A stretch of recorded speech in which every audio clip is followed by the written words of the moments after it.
Another Sunday evening, and welcome to Basketbros. I am your moderator, Jay Nelson, and alongside my co-host Jacob Christner, the pundits pundit, and Will Vogel. How you gentlemen doing? Super Basket Bros, huh? Like it? I like it. I like it. Throwback, we could put a throwback kind of theme to my name and everything. So how you fellas doing? Feeling good. Feeling good. Doing Ready good. to go and going. Doing pretty good. Jacob, looks like your Celtics pulled it out, man, in a blowout convincing win. You know, something's well earned. And you remember what I'd said to you guys? My predictions were I won 7. I got 7. You guys said that is true. I got 7. Yeah. I got a really beautiful series. But I brought this up to you earlier, so I want to bring this up just a little bit to the crowd, to everybody watching. What I really, really hate is you've got a champion last year in Milwaukee. Budenholzer did it. Right. Now you're going to get people saying they won despite him, which is why I hate fans. True. It's like he feels like the only coach that has to win the whole damn thing every year to not watch his job, watch behind his back. And True. I am sick and tired of it. It's like, guess what? He's not going to be perfect on things. He's not perfect on defense. He's not perfect. He's as good as he's going to be. Okay, so he looks homeless. So what? He's a damn good coach. Absolutely. Any thoughts, Will? Yeah, it was a crazy game until the fourth quarter, and then Boston just hit 3 after 3 after 3 after 3 after 3, and Milwaukee didn't have an answer. And crazy series. Yeah, absolutely. Well, yeah, let's get to it. And I would like to start off with our weekly Basket Bros Legends review, and it's going to be on shooting guard and occasional small forward Clyde Drexler. So, just a quick rundown of his career accolades. He was an NBA champion in 1995. That season, there was a midseason trade that sent him to the Houston Rockets to be reunited with his Phi Slama Jama buddy Akeem Olajuwon. And they went on to win it all that year. He was a 10-time NBA All-Star. He was an All-NBA first team in 1992, 2-time All-NBA second team, 2-time All-NBA third team, NBA All-Anniversary team 50th and 75th. Portland and Houston, number 22, retired. In college, he was a consistent second-team All-American 1983. Southwestern Conference Player of the Year 1983. Houston Cougars, number 22, retired. And also he's in both Hall of Fames as a college player and a pro player. So, Jacob, start us off, man. Your thoughts you forgot on one accolade. Oh, what's that? Accolade. 92 Dream Team. That's right. He was on the 92 Dream Team. Absolutely. He was, absolutely. So, Jacob, kick us off, man. Before we start, I saw Ray J was asking for where's his invite. And I'll just say this right now. You're right behind John Shearer and Ben Simmons. So you'll be the next one. You'll be the next one. No. That's our guy, Ray J. Lynn, y'all. Hey, man, we're actually going to start having guests come on the show, so we're going to start making calls, brother, all right? Yeah, no problem. We'll be happy to have you. Go ahead, Jacob. Let me tell you this. He is one of those – that dude is one of those guys, Clyde Drexler, that probably would have been number 2 all time if he played full 90s, like full-fledged with Michael. Right. Because he got he started in 83 and even started as a backup. He was they call him Clyde the Glide for a reason. And you would think he had some unbelievable numbers like against the Celtics. I saw many of those games, including 92. Ungodly 40-point games, 40-10 games, 40-50. I've seen a pile of them. And then here's the thing. Bird would come back. Bird had his own. He'd have 47, 49, and they would win at the last minute. They always had the most beautiful games, Boston and Portland. No, Clyde was all type. He was one of those that's like everybody talks about Clyde the Glide. He was a dunker. Great range. Good basketball IQ. Beautiful. And it was a great pickup for Houston. Wonderful pickup for Houston to be able to finish that off, especially. It's like really Drexler, like I said, almost wrong era if you get my point. Even though he was so good and he got to play through. I really feel like if he came in about 92, 93, he'd been monstrous. Right. Yeah, because he just had to play some monster players through the 80s, and he got into that aura. But he was he was amazing. Don't get that wrong. It's just he would have been in the top 2 with Michael if he started in the 90s. Man, you hit it on everything. I think, it's crazy because it was actually probably because of Clyde Drexler why the Trailblazers did not draft Michael Jordan, was because they didn't have a need at guard at that point in time. And not enough people talk about that. Is first of all, in any draft, everyone knows hindsight is 20/20. Now, whether they want to follow that rule or not, that's fine. But at the time period, they didn't have a need for guard. They already got Drexler just the year before, but they needed a big man, so they got Sam Bowie. The Rockets didn't select Jordan because there was not a need for guard, and the main thing was they wanted another big man to complement Ralph Sampson. So they drafted him, and then they became the original Twin Towers. Well, think about this. Well, see, and the thing is, Sampson got hurt. I thought Sampson, absolutely for a 7'4" guy, had the least pain tolerance of anybody I've ever seen in my life. But the thing was, even Bob Knight said the thing. He knew. It's like he knew what was going on with Michael Jordan. They were saying, well, we don't need a point guard. He says, then play Michael Jordan at center. He said, play him at center. And it's like, he knew.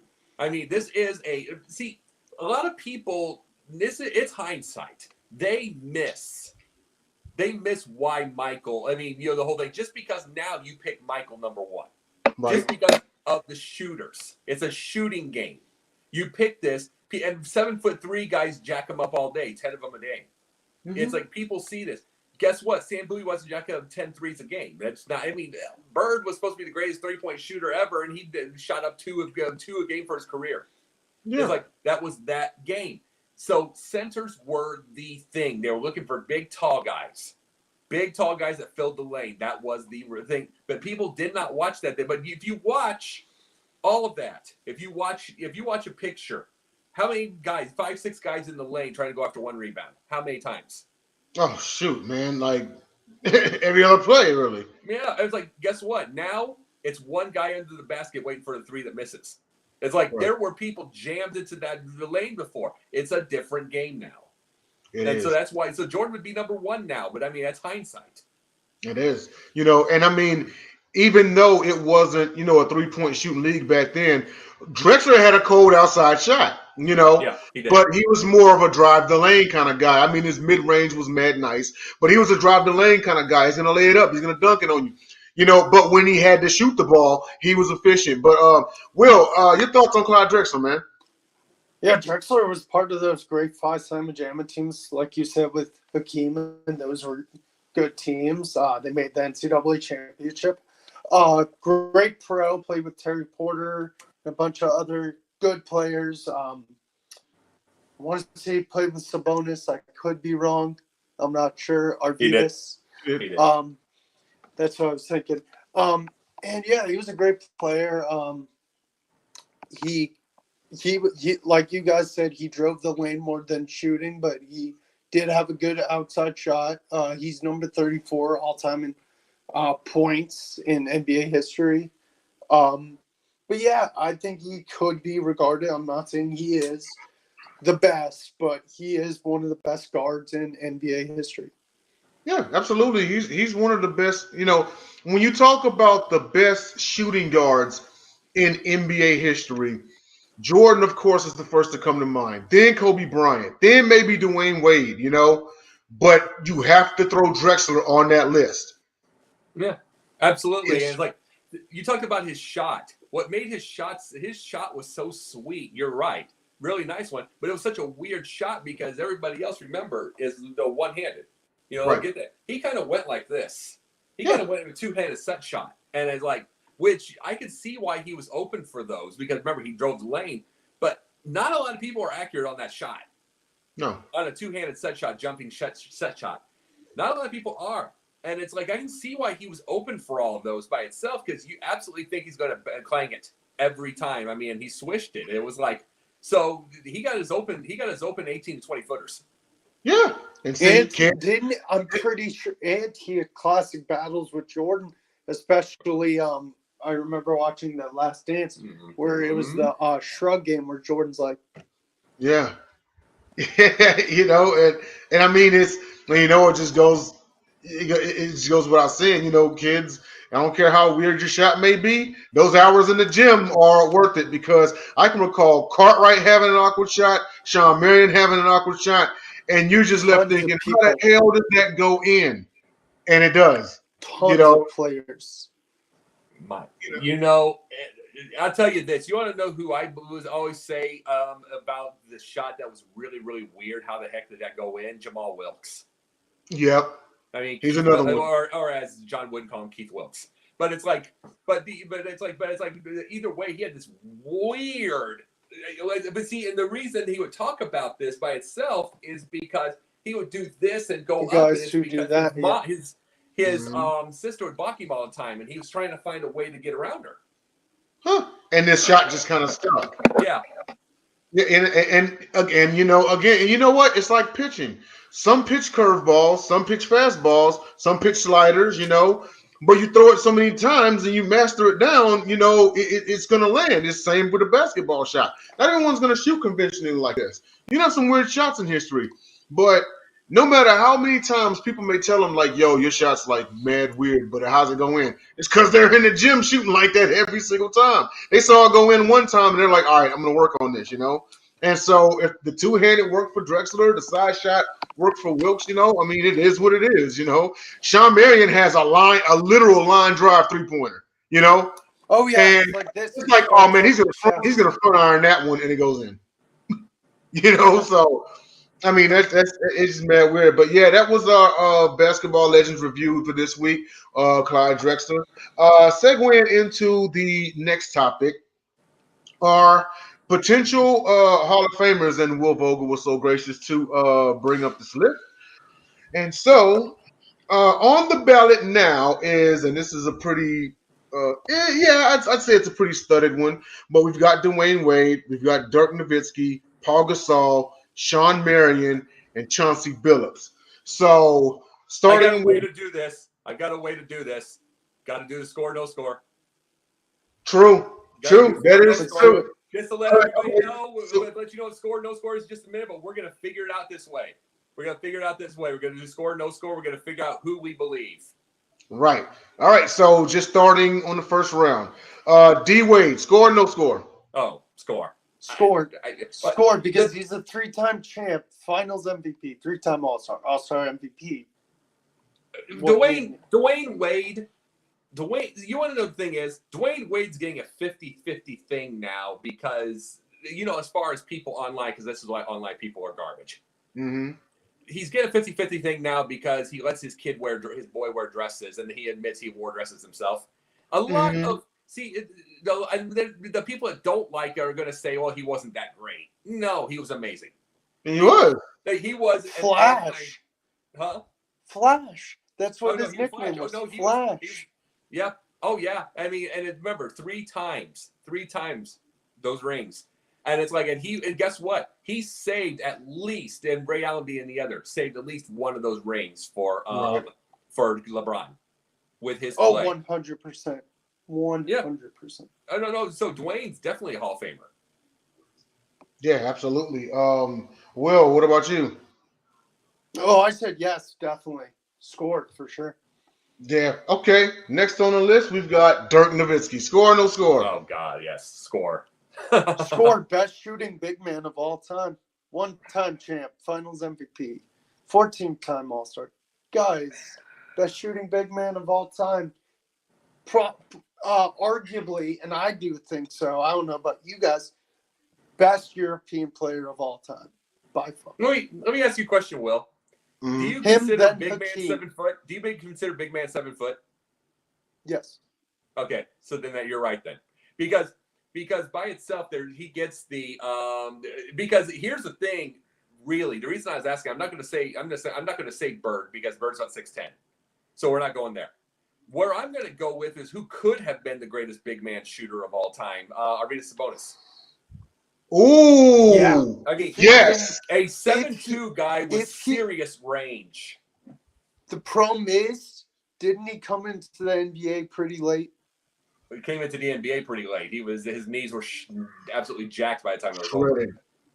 But he could have been the greatest. He could have been the greatest because it's like he really could have been one of the greatest NBA players of all time. Look at his son. His son's a good player himself. Not saying he's going to be like Dirk, but DeMontis. I have mad respect for DeMontis Sabonis.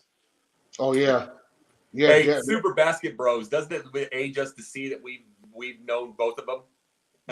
Yeah, It's crazy. I mean, it's crazy. I was just thinking about that the other day, and it's not just with football players, but with pro wrestlers too. It's like, dude, I came up like watching their dads, and now I'm watching their siblings. So absolutely. Aren't the Grant brothers like somewhat cousins or sons of Horace and Harvey? I think so. I believe so. That up. Yeah, they might be second generation, but Dirk Nowitzki, man, he gave us some classics. Being a Rockets fan, he just made the Houston-Dallas rivalry that much exciting.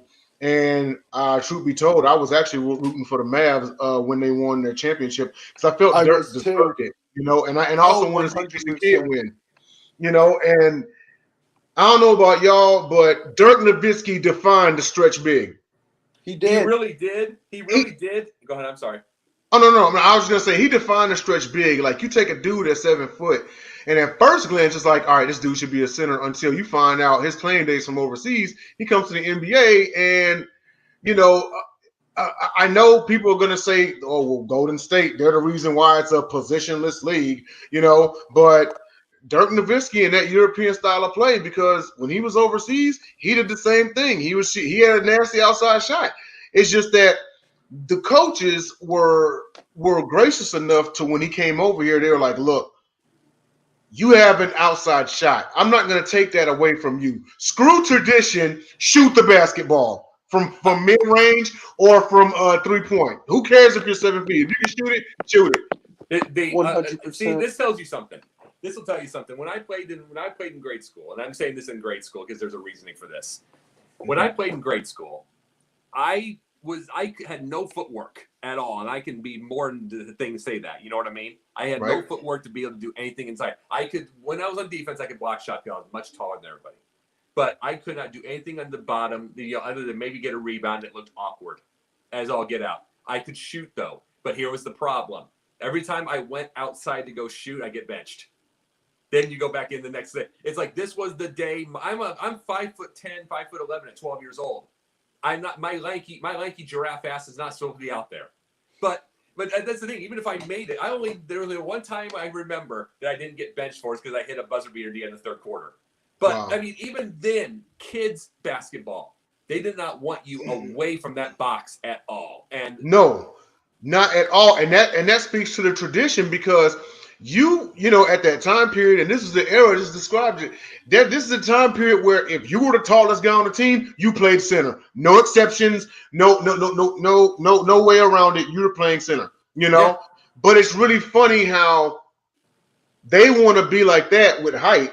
But look at Charles Barkley. He actually was an undersized small forward. He was only 6'4". Besides Dirk making threes, he also had a really good fadeaway. The leg kick fadeaway. Oh. Absolutely. Beautiful. Yep. Beautiful. You talk about unguardable shots.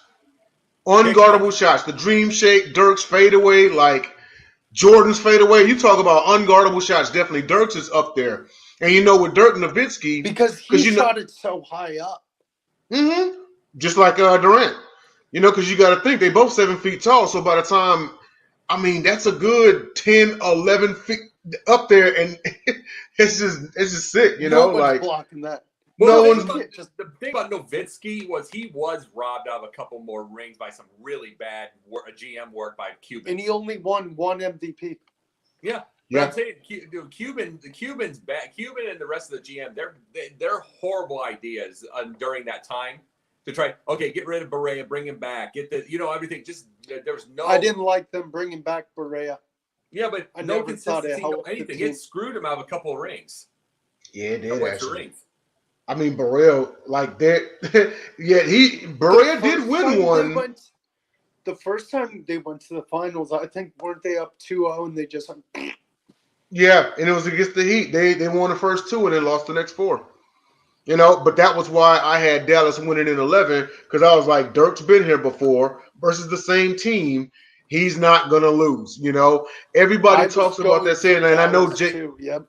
and I know Jacob, you're gonna get on this one pretty heavy. The story of that series was LeBron's disappearance. It was his low point of his Yes. career. But what not anybody talks about really was Dirk's outright performance. The man would not lose. That series went 6 games. Especially the game in Miami that closed it out. He was unstoppable. I've rewatched that game on YouTube on NBA TV when they show it. Oh my gosh. He was You on want to know what that reminded me of? He was literally the definition of a man on a mission. You're right. You're 100% correct, Vogel. And I was like, hey, man, Dirk is not going to. I said it since game one. I said, look, and I say this as a LeBron fan, Dirk is not going to lose this series. I said he's not going to lose this series. Let me tell you. Go ahead, Jacob. Let me tell you this. That LeBron disappearance, you know what it reminded me of? I'm just going to say this right off the bat right here. Game 4 this year with Harden. He came through.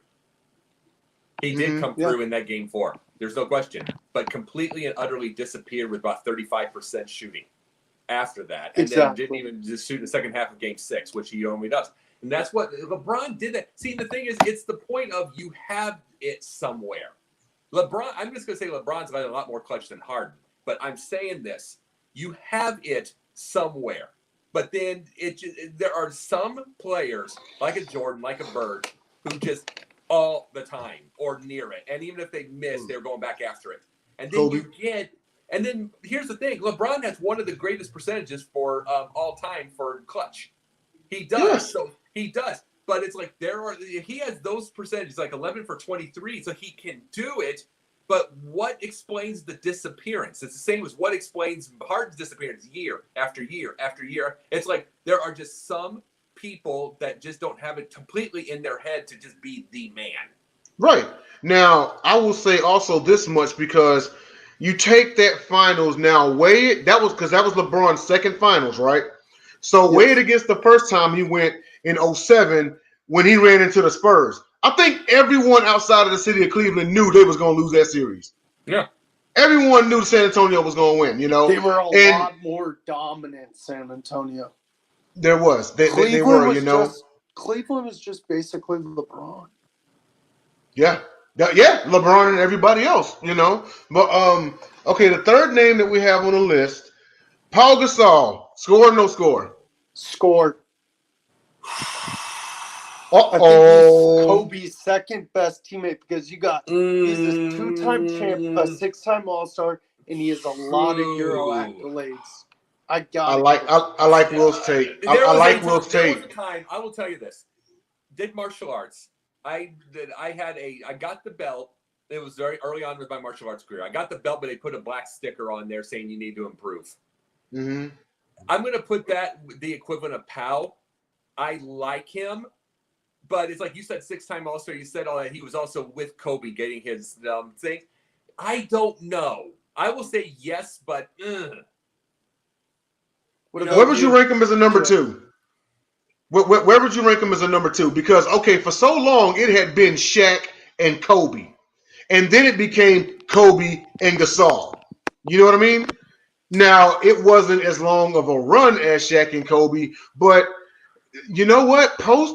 Is it fair to say that post-Shaq era, Paul Gasol was Kobe's best number 2? Possibly, yes. I would say so. No, there's no question of that. But here's the thing, though.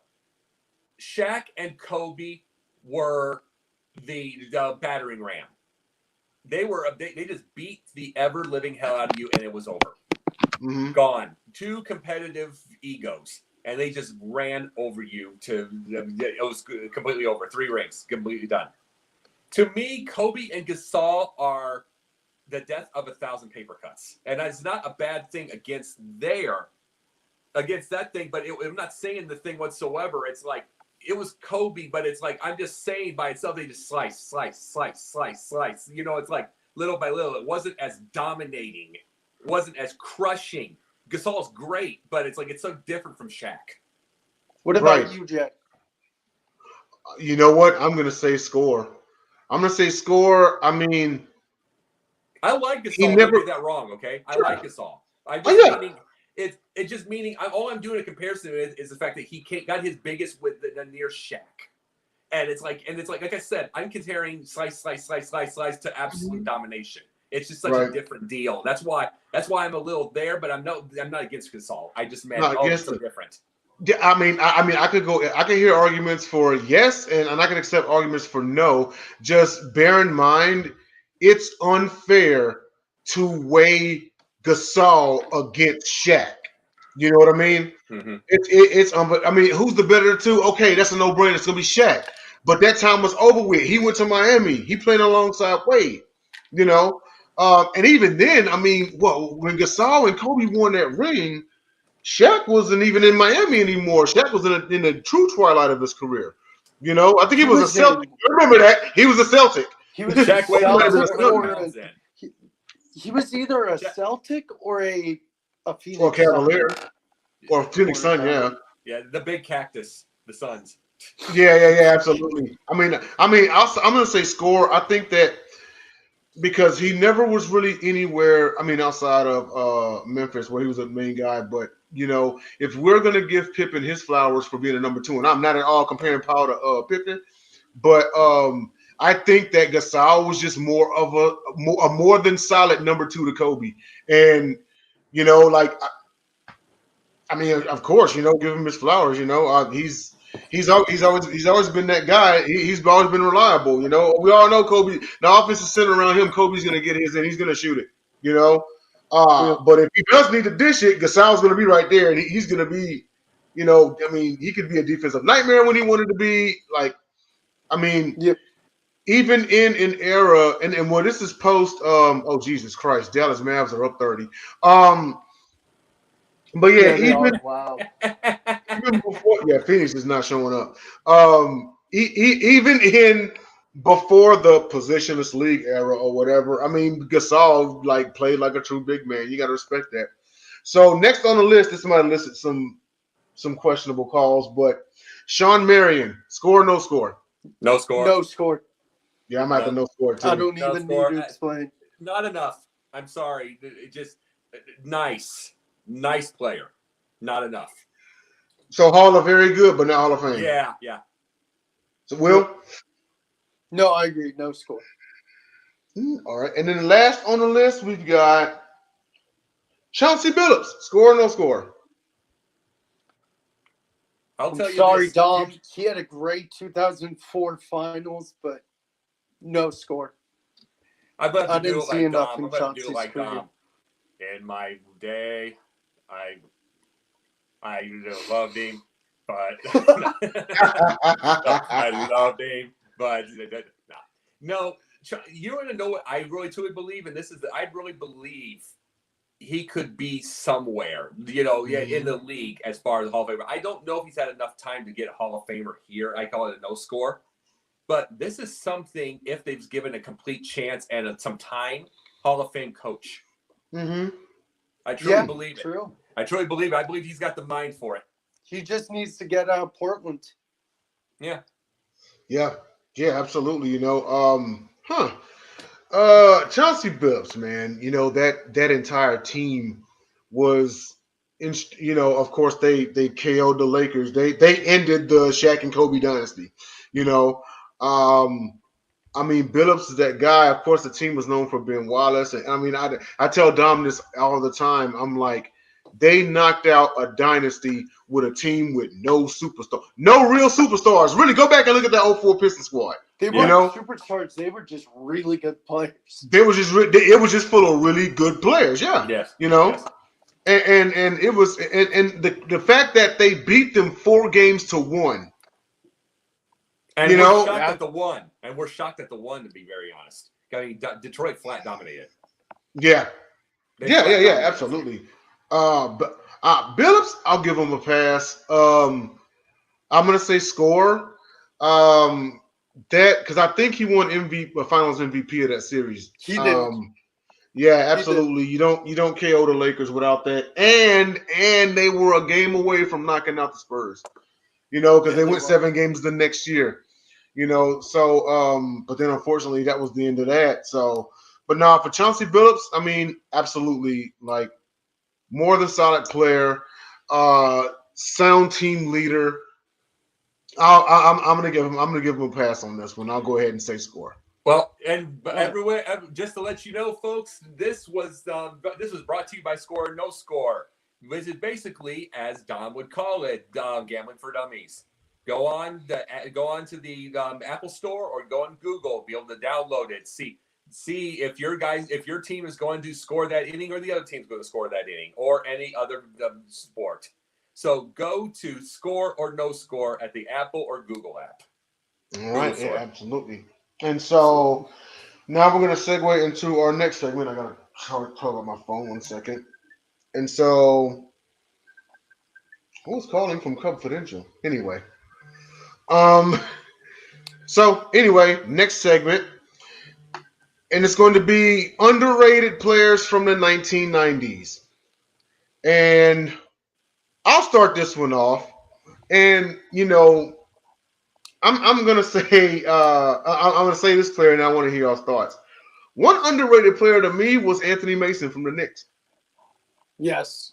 The shine always went to Starks, the enforcer, Oakley, Ewing, Rolando Blackman, Anthony Mason. Okay, Charles Oakley was ready to fight. Anthony Mason was really ready to fight. So if you think about it, they had 2 enforcers on that squad. You talk about an absolute banger, and I just think he did not get talked about enough. I know that 94 final series and everyone was talking about was Olajuwon versus Ewing.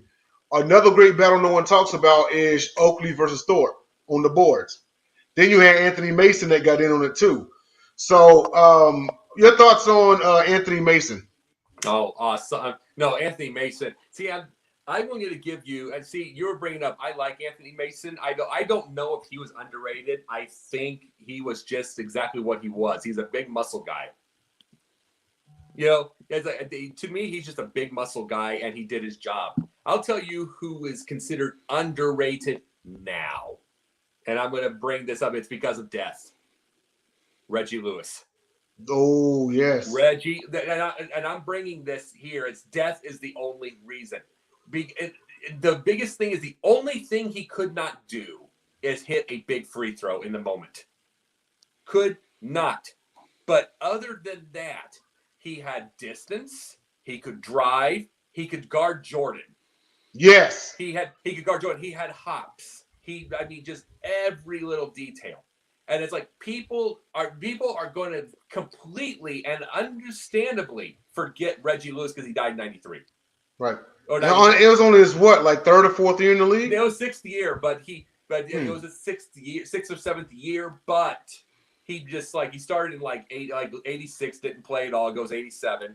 And then he's on the bench for a bit, then he gets more playing time when Bird got hurt. Right. But it's his time was the 90s. He was heading to 29, 30 points a game. Yeah, he was. He's underrated because people didn't get to see what he was going to do. What he was going to do. That's true. That's absolutely true. And you know what? And before I swing it to Will Vogel, I just had to get this out. If we're in the context of underrated players due to death, I believe this man would have been the greatest European player or top 3 easy, and that's Drazen Petrovic. Yeah. Yes, died way too early. Drazen Petrovic, you talk. Okay, he paid because he was from Slovenia. Well, at the time, Yugoslavia. Go ahead. Didn't Jordan quote saying Drazen Petrovic was one of the greatest players I've ever played against? I would say, yeah, he did. This was the emergence. See, it kind of started with him. This was this was the emergence of Eastern European players. Guys like Luka, Sabonis, all the other, just Europe in general.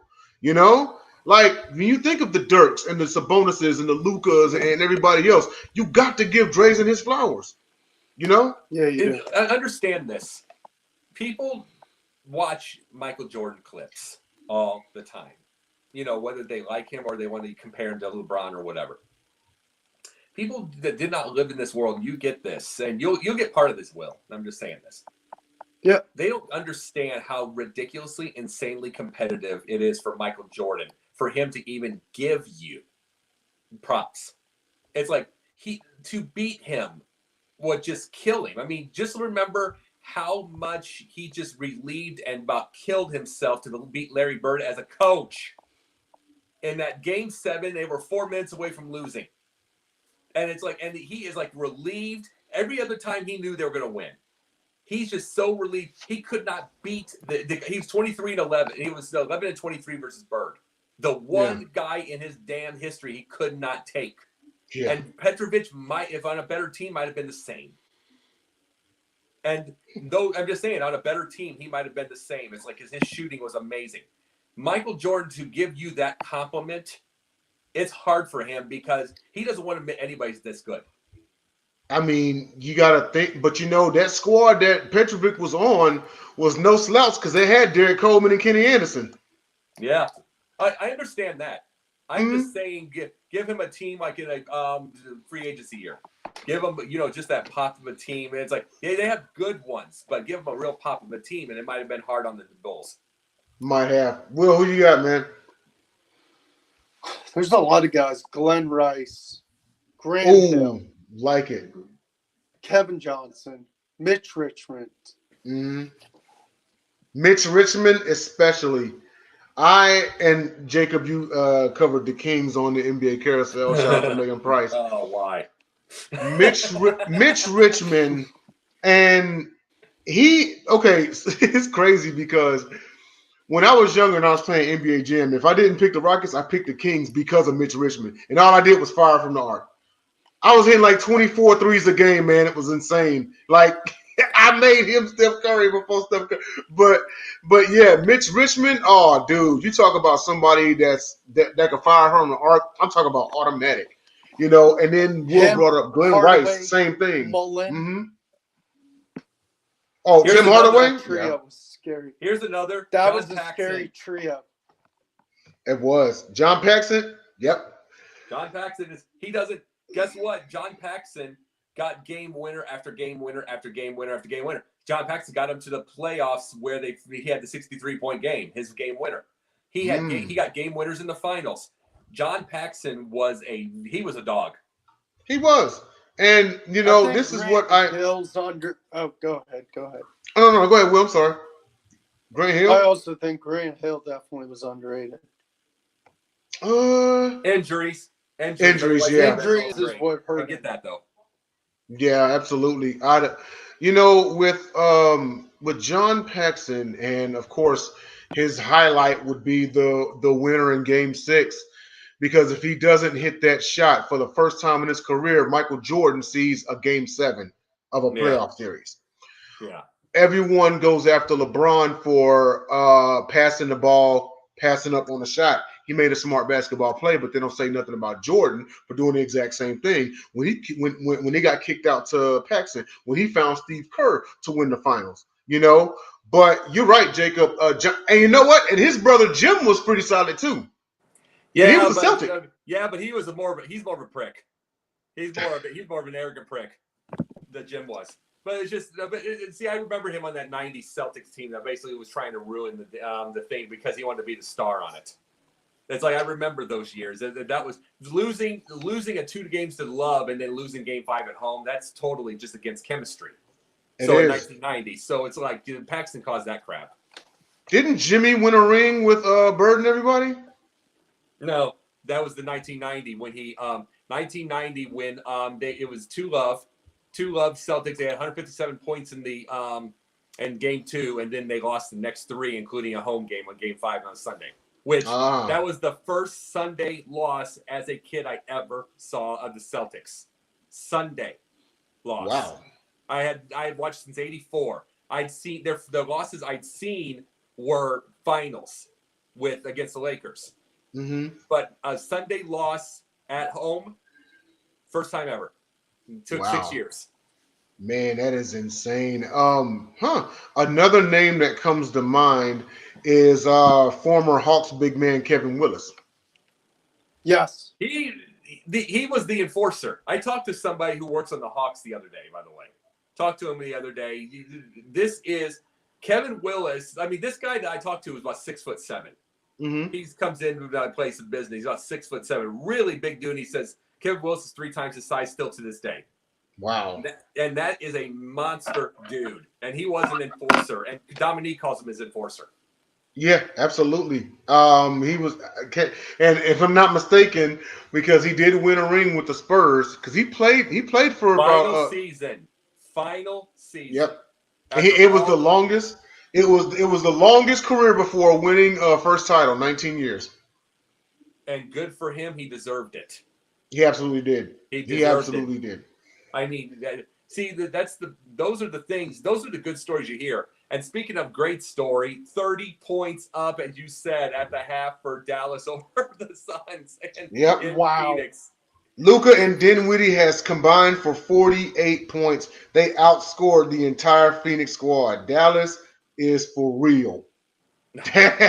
Dallas is for real. So Dallas is going to have trouble with Golden State, but that's who cares? Who cares? If they have trouble with Golden State, all you have to do is, okay, take your game, take your 2 games, whatever. That's fine.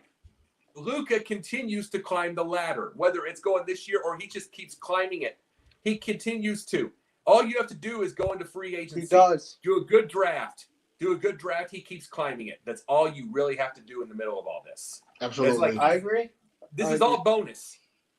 Yeah, and shout out to our co-host Dom DeRubeis. He couldn't make it tonight, but I know he is ecstatic. If he knows by now that the mayor Dinwiddie is helping Luka put on a clinic on the Suns. But this is a good time to segue into our last segment, and that is our Basketbros retro game review. Jordan versus Bird on the OG NES. So to all the younger viewers out there, Jordan versus Bird was a one-on-one game. But for it being one-on-one, it was so much fun. You know, you had the conventional one-on-one, and it also was the first basketball game that had the camera view where you're actually facing the goal instead of side scroll. But you could choose to play as Jordan or Bird. And then also you had two separate contests in the game.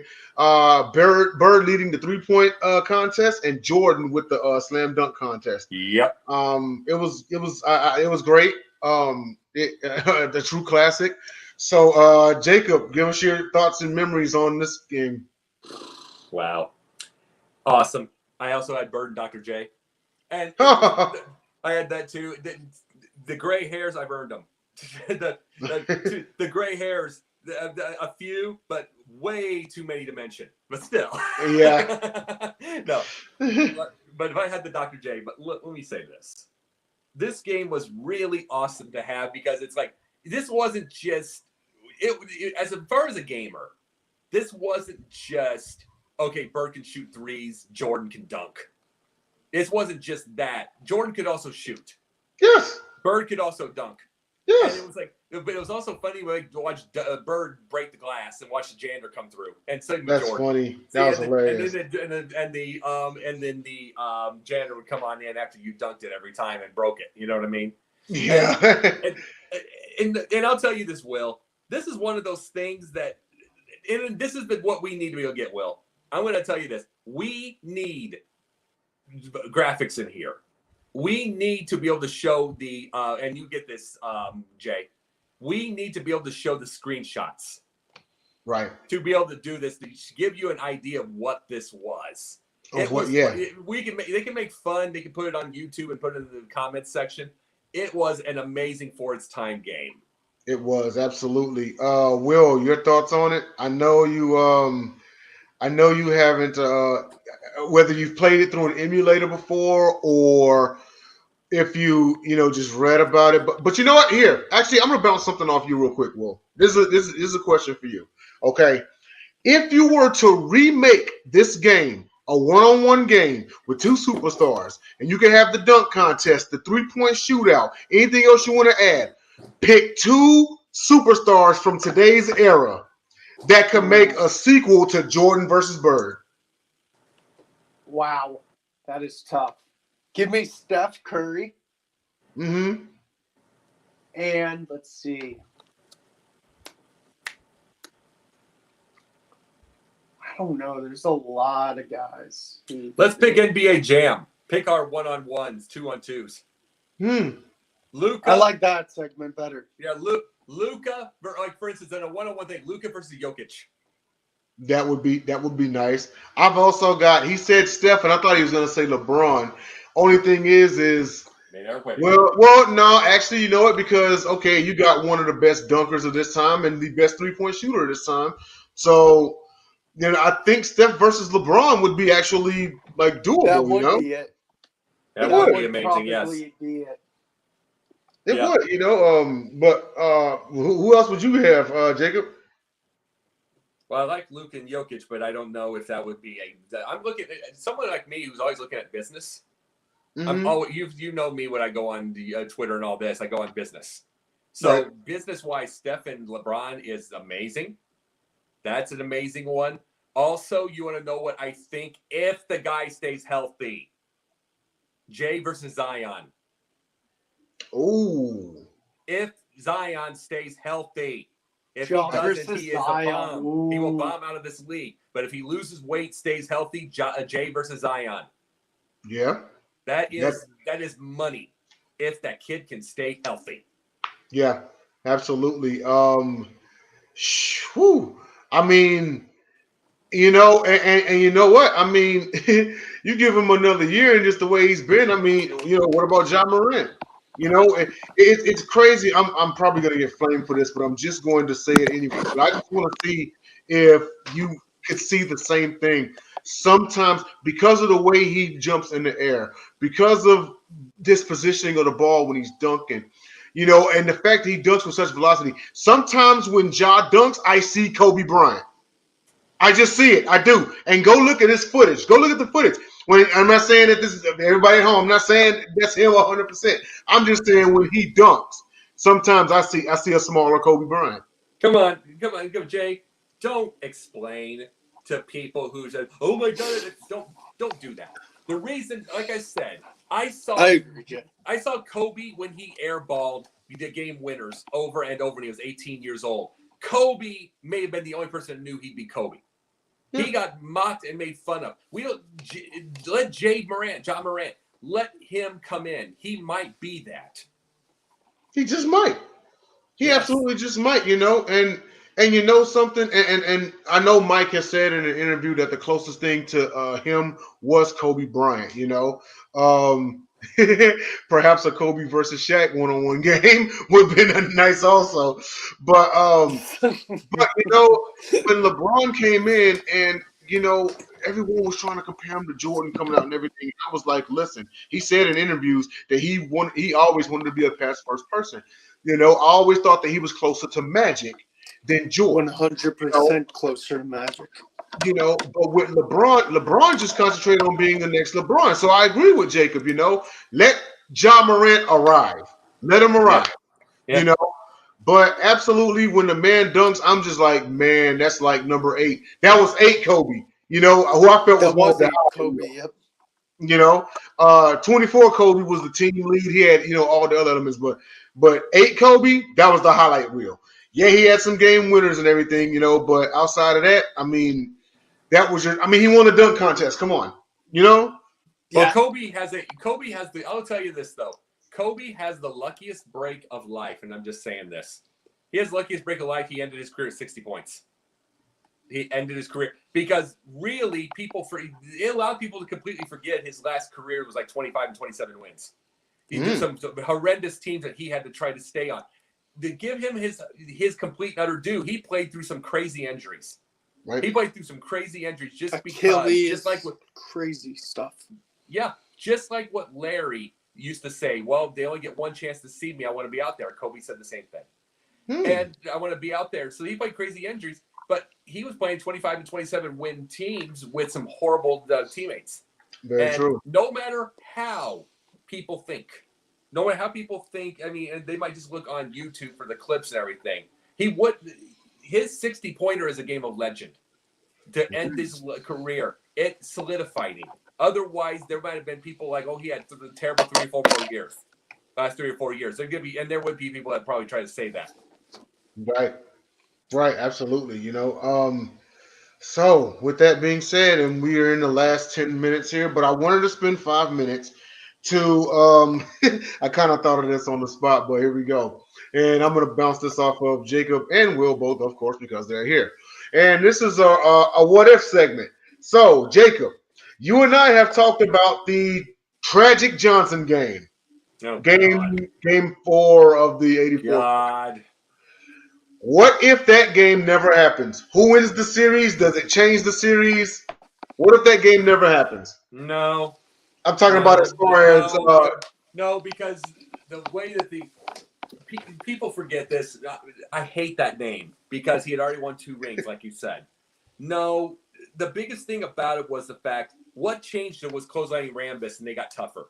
Magic playing bad was kind of it ended up just being a symptom of everything. It's like that Celtics team was going to find a way to win that game anyway. Right. They were going to. They came out. See, we got to remember, he had nothing to do with clotheslining Rambis. Zero to do with that. It just ended up being a symptom and everything. But forget this tragic Johnson crap. I'm not even going to listen to fans like that. Not from 84, not from now. Not when you win 2 rings, but the 3 championships. Right. I don't want to hear that crap. The thing is, if he got the clothesline, what if it's there? But guess what? Rambis got clotheslined. Right. And then they had a fight. So none of this, either way, the Celtics are winning that game. Okay. With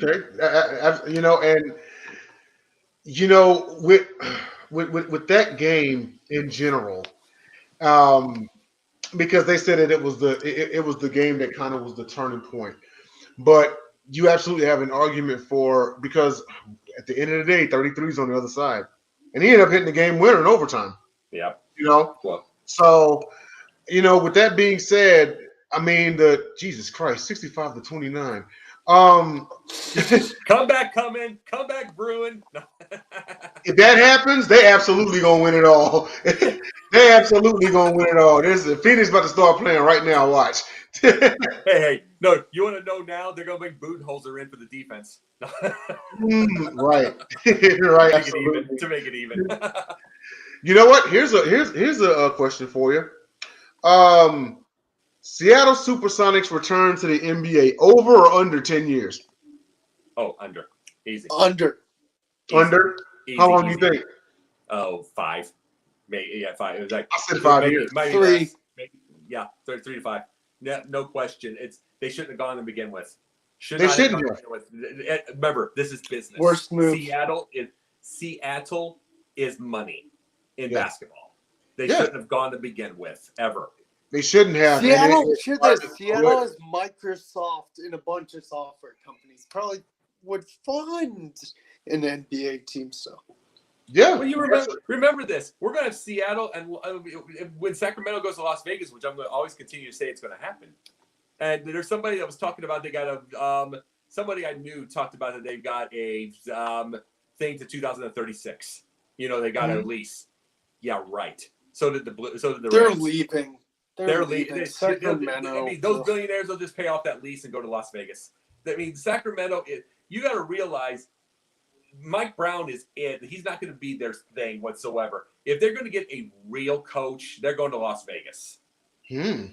Now they're going to Las Vegas because remember, no matter how much I didn't like John Gruden's a name you bring to Las Vegas. Yeah. You bring to Las Vegas, like no matter what the thing. He's not a great coach, but he's a name and he's thing. You bring names to Las Vegas. You don't bring Mike Brown to Las Vegas. Yeah. He'll get 2 years and be done. I mean, I would say if they were to relocate, either they go to Las Vegas or Kansas City could want their team back. I would, but be nice because you're talking to somebody who wants to see football in St. Louis again. So understand, I would love that. But this is a time now where Oakland's probably going to go to Las Vegas in baseball. Las Vegas has the WNBA team. They've got a hockey team who went to the Stanley Cup in the first year. They're getting Las Vegas is the thing right now. It is the NFT that's not going to bomb. Yeah, but at what point in time does it become overcrowding? Because you got to think the T-Mobile Arena. Okay, the Aces play there, right? Yeah. Okay, so now you want to bring another NBA team there. Don't forget the Vegas Golden Knights play there, and you have UFC events. So at what point is it like overkill? They're going to have to build a whole nother arena. Oh, they will. There's no question of that. Someone's going to build an arena. But biggest problem, the biggest thing that we got to remember is the fact that Las Vegas twice in 12 years has gone bankrupt. One was from the economic collapse, one was from COVID. They practically got bankrupt. They're not allowing themselves to ever do that again. We're not going to see a Wayne Newton, Frank Sinatra type thing making money there anymore. It will as a byproduct. True. But gambling is going to be the byproduct. But when gambling was number one, they had 2 bomb outs in 12 years as far as COVID, as far as the economic collapse. They're not going to let it happen again. No. They're not going to. It's going to be tourism, and that tourism is sports. Yeah. Yeah. It just begs the question, what took them so long to figure that out? Well, Tim Donaghy. Yeah, that is true. That is true. Yeah, I mean, he literally admitted that they threw the game on Sacramento. Yeah. Yeah, so it's going to take a while. I'm telling everyone, the Sacramento Kings should have won that series. Mm-hmm. Yeah, and going back and looking at that series and looking at that particular game, it's like, dude, come on, man. Sorry, Lakers fans, you were handed that championship, period. And no one talks about it. You were handed that championship. Plus you had the Nets. Yeah, and you have the Nets. But we're in the last 2.5 minutes of the show. I'd like to thank everybody for commenting and tuning in. And we will be back next week with new topics and new conversations. But Jacob, go ahead and tell everyone where we can find you. Well, I am here. Basketbros, Will Vogel, Jay Nelson, otherwise known as Denzel Snipes, which will be his Hollywood name. And let's see. And all this right here. And Dom DeRubeis, we miss you tonight. Remember, get off the couch next time. And then most Monday nights, we'll say it next year, NBA Carousel. I'll be on the thing with thankfully a different team. And I will figure that out when that time comes. Tuesday nights, Confidential with you, Will, and about 9,200 other people. I'm not on it. Oh, darn. Oh, darn. I was hoping to see. I had to say you because we have everybody else. Right. It's you, man. It's you. No, but it's like, let's see, with Tuesday nights and Thursday nights, the pundits pundit. Plus, I got a lot of things going on right now. All right. Okay. And Will Vogel, go ahead, man. So Sunday nights here. Monday nights, I'm actually now going to be covering the Miami Heat for the Eastern Conference Finals. Good deal. Even though I'm not a Heat fan, I'm just helping out. Shearer's going to be looking at you and make sure you don't mess up. Yeah. Oh, I know. He'll be like, make sure you go over your notes with Shearer. No. He'll kick you in the shins if you're not careful. Yeah. Anyway, and then Thursday nights, the sip-off. Saturday nights, occasionally the gauntlet. Right. All right. And you can find me here Sunday nights alongside of my buddies. Also on Saturdays, the gauntlet with Dom DeRubeis, James Tatum, and JJ Jenkins. And also you can find me on Confidential. That is late Tuesday night. We go on at about 10:50 p.m.